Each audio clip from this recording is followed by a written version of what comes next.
when it was done in the 17th century, the fountain, they didn't know where were the springs of the Nile.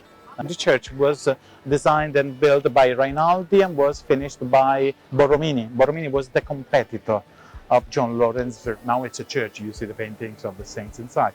It was a church. After the fall of the Roman Empire, this is the largest, the diameter, it is the largest of the world. Really? It is 127 feet and a half.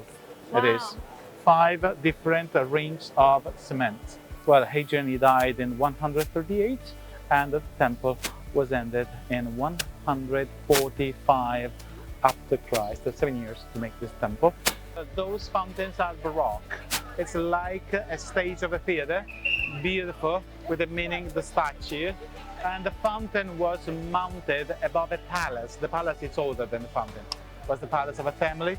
Palazzo Poli was. And the Pope Clemens XII asked to mount, to use the side of the palace. They said, yes, okay, you can use it. And they mounted the fountain in 30 years, so 1733, 1765. And you see the god Neptune in the between. And you see 2 winged horses that are moving the shell, no? That is a sort of chariot above the waves of the sea. And then you see 2 tritons bringing the horses. Tritons are half man, half fish. And one to the right is blowing inside the shell because it's calling the waves of the sea.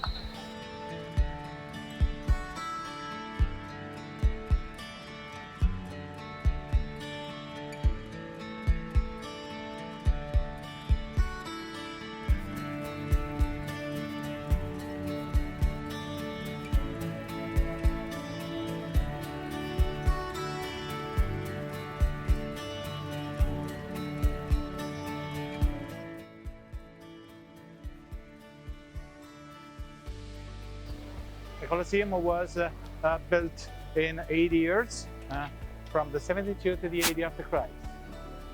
80 after Christ was inaugurated with 100 days of sea battles. Yes, they flood the Colosseum inside, they flooded, and they mounted inside the ships. And this is the level of the fight of the gladiator. Here we are down the arches where were the seats. You see the decoration of the place. The original decoration that was in plaster and stucco. And then you see that the Romans, they did arches, arches, arches. How many arches? 80 arches in the facade.